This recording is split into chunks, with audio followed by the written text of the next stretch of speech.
My son died 5 years ago. That's the truth I told everyone. That's what the obituary says. That's what I made myself believe, even as his body rotted beneath my house. Ben was 10, asthmatic, small for his age, fragile.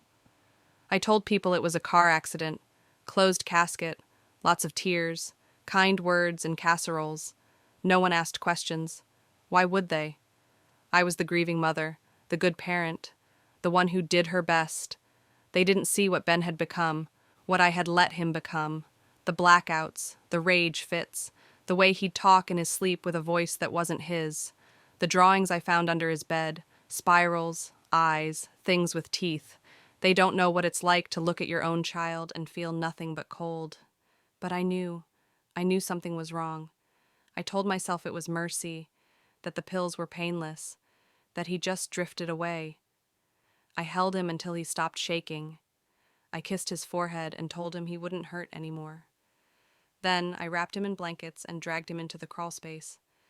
I still hear the sound of his fingernails against the wood when I buried him, scratching, begging. I told myself it was in my head. It wasn't. The first time he came back was exactly 1 week later, 4:13 p.m., the time his school bus used to drop him off. I was sitting in the kitchen drinking cheap wine I couldn't taste when I heard the front door unlock. Not open, unlock. The way only someone with the key could. His key. Then, footsteps. Small, familiar. A backpack hit the floor. Shoes kicked off. Then the voice. Mom? My skin turned to ice. Every part of me wanted to believe that maybe I had imagined the whole thing, that maybe Ben was alive and fine and coming home like any normal day. But something deep in my spine told me not to move, to stay silent, to listen. The footsteps were wrong, too slow, measured, like someone trying to remember how a child walks. The floor creaked in all the right places, just like it used to when Ben came home. But it was like hearing a recording of footsteps instead of the real thing. I finally turned to look. He stood in the hallway. His body was close to what I remembered. Same red hoodie, same jeans. But they hung off him like they didn't fit anymore, like something else was wearing them. His face was the worst part.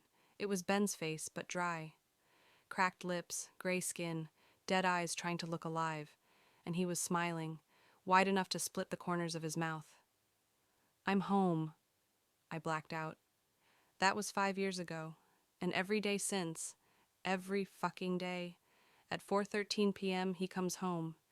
He walks through the door. He calls for me. He pretends. Sometimes he sits at the table and stares at me with dead eyes while I pretend to eat. Sometimes he watches me sleep and whispers lullabies I never taught him. Sometimes I wake up to find him lying beside me in bed, his fingers cold and damp on my neck. I tried burning the house down. It didn't work. The fire stopped at the basement, like something inside refused to let go. I boarded up the crawlspace. I heard knocking from inside it for weeks. One knock for each year he was alive. Then silence. Then the smell. Wet dirt. Moldavian rotting milk teeth and blood that isn't fresh but never dries. I can't scrub it out. It's in the walls, in the vents. Inside me, I think. Last week I found a note on my pillow in Ben's handwriting. You buried me where the worms whisper. They taught me how to come back. Tonight he brought someone with him, not a child. This one was tall, bent wrong, wrapped in black hair that moved like it was breathing. They didn't speak, just stared. Ben smiled at me with what's left of his face. I told them you'd say sorry. I asked what they wanted. He laughed.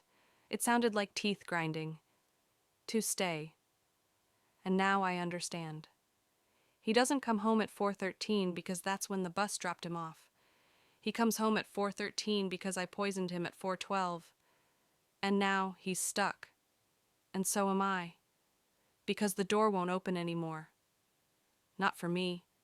Not for anyone. Because time stopped moving. The clocks all say 4:13. The sun never sets. The house breathes like a lung around me. And Ben is in the walls. and he brought friends.